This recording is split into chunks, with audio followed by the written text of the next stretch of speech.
BLA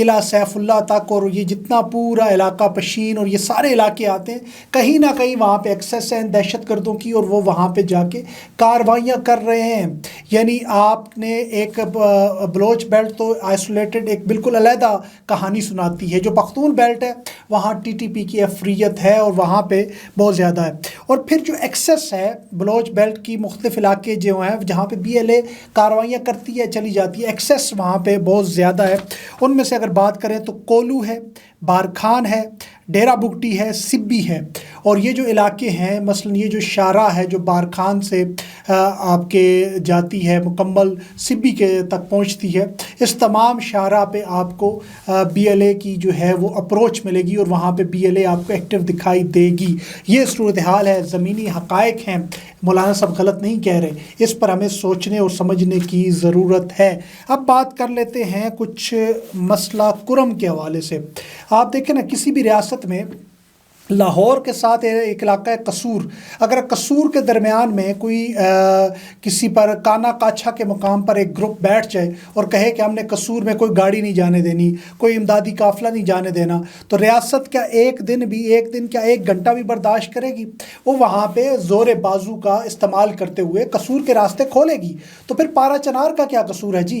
وہاں پہ پچھلے 160 دنوں سے آپ نے اس قسم کے حالات پیدا کر رکھے ہیں کہ امدادی قافلے جاتے ہیں تو ان کے ساتھ اگر ڈسٹرکٹ ایڈمنسٹریشن جاتی ہے تو ڈی سی جو ہے وہ اس کو گولیاں مار دی جاتی ہیں، لیکن پھر بھی وہاں آپریشن نہیں ہوتا، وہاں حالات کو کنٹرول نہیں کیا جاتا، وہاں پہ امن معاہدہ جو ہے اس پر عمل نہیں کیا جاتا۔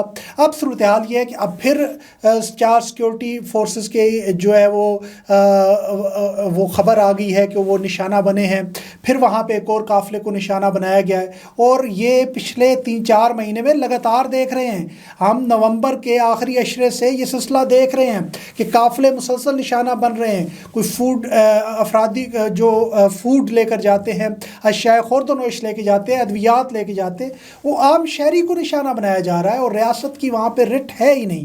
باقی خیبر پختونخوا کے حالات تو آپ کے سامنے آتے رہتے ہیں، مثلا بنو ہے، ڈیرہ اسماعیل خان ہے، لکی مروت ہے، اور اس طرف یہ جو سوات سے آگے علاقے ہیں، جس طرح سوات کا علاقہ ہے، پھر سوات سے آگے جو علاقے ہیں ان تمام شانگلہ کا علاقہ آپ اس میں شامل کر سکتے ہیں، وہاں پہ چیک پوسٹیں آباد ہیں، کس کی؟ طالبان کی۔ تو وہ ایک سیپریٹ کیس ہے، لیکن کرم جو ہے ایک علیحدہ کیس ہے جہاں پہ بگن کے علاقے میں ایک مکمل دھرنا دے کر بیٹھے ہوئے ہیں اور کہتے ہیں جی کوئی قافلہ نہیں جانے دینا، دھرنا اٹھائیں، قافلہ لے کے جائیں، حکومتی سیکیورٹی ہو، اس کے باوجود اس کو نشانہ بناتے ہیں، کہتے ہیں پارا چنار میں کوئی قافلہ نہیں جائے گا، اور ریاست جو ہے وہ خاموش تماشائی دکھائی دیتی ہے۔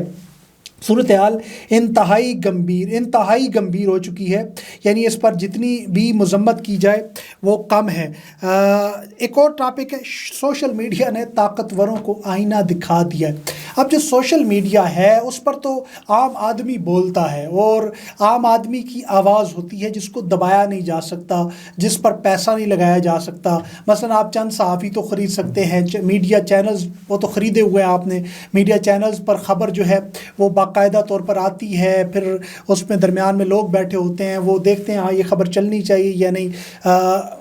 فارن افیئر کی کوئی خبر ہے جی، اس کے علاوہ کوئی خبر ہے جس کا تعلق سیکیورٹی سے ہے، کوئی خبر جس کا تعلق ڈیفنس سے ہے، کوئی خبر جس کا تعلق سیاست سے ہے، کوئی خبر ہے جس کا تعلق عدالت سے ہے، اس وقت تک نہیں چلے گی جب تک اس کی منظوری جو ہے وہ تھرڈ پارٹی نہ دے دے، یعنی اسٹیبلشمنٹ نہ دے دے۔ تو اسٹیبلشمنٹ کی منظوری سے خبریں چل رہی ہیں، لیکن سوشل میڈیا پر یہ صورتحال نہیں ہے۔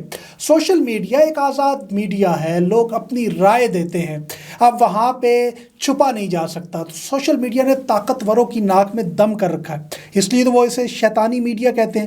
تو یہ جو تمام سوشل میڈیا کی حوالے سے معاملات ہیں، اس کو ٹیکل کرنے کی کوئی ترتیب نظر نہیں آ رہی۔